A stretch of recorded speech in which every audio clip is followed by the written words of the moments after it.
That's one of the strange things. Enlightenment cannot be given by another.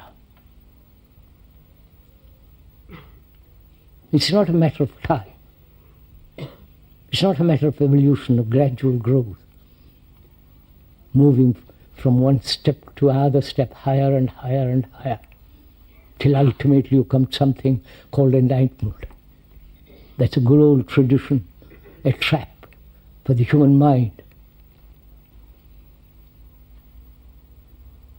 That which is eternal, which is nameless, is beyond time.